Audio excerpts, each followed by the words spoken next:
Są atrakcyjne, ambitne, dominujące.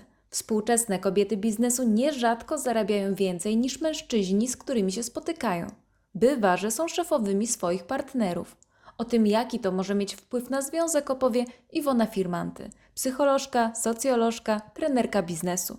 No, jeżeli kobieta zarabia więcej niż mężczyzna, to jest to sytuacja, która będzie wymagała dojrzałości obojga stron i w zależności od tego, jak kobieta to zakomunikuje swojemu mężczyźnie oraz na jakim etapie zawodowym, finansowym on jest, może to wpłynąć albo korzystnie na relacje, jeżeli są ze sobą powiązani bardziej emocjonalnie, uczuciowo, a może też to spowodować, że może, ale nie musi u mężczyzny pojawić się taki moment, w którym kim jestem, co sobą reprezentuję, jeżeli ona jest w obszarach finansowych bardziej skuteczniejsza ode mnie.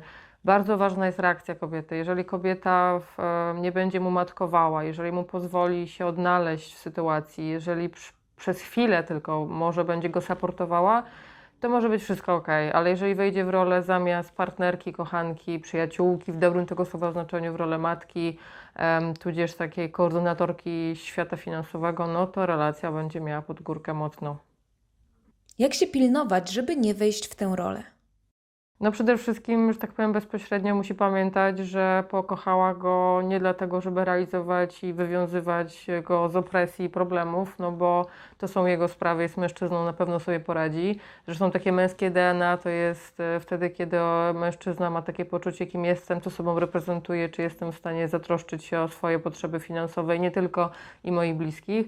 Więc jeżeli kobiecie z jakiegoś powodu ona zaczyna tak jakby bardziej interesować się jego problemami, to może on zacząć odnosić wrażenie, że jakoś w jej oczach nie jest wystarczająco męski, że nie do końca też jest akceptowany takim, jakim jest. I teraz jeden mężczyzna się bardzo szybko skomunikuje z tą kobietą i wyjaśni, że nie tędy droga i że ma takie i takie oczekiwania w stosunku do niej. Drugi po cichu będzie się zgadzał na pewne jej zachowania, no bo to też z poziomu pewnej wygody finansowej może być to przez chwilę dobre przejście przez trudny moment w jego życiu, ale w większości przypadków no, na pewno spowoduje to spadek poczucia własnej wartości, pewności siebie danego mężczyzny przy danej kobiecie. A oni przecież łączą się z nami nie po to, żebyśmy ich prowadzili za uszy, tylko po to, żebyśmy budowały fajną relację z obopólnym uśmiechem na twarzy. Czy są przypadki, że mężczyzna zarabia mniej niż kobieta, z którą się spotyka, a mimo to ich związek jest udany? Pewnie, że tak. Mogą być takie sytuacje, w których mężczyzna zarabia mniej, ale w obszarze ich wspólnego funkcjonowania życia są obszary, w których on jest bardziej męski od niej, w których ona mu daje przestrzeń na to, żeby był mężczyzną, żeby mógł przynieść tego w cudzysłowie niegdyś upolowanego mamuta czy tygrysa szablistozębnego i miał takie poczucie, że ona też jest dumna z tego, co on umie i potrafi. Jeżeli ona zaczyna we wszystkim wsadzać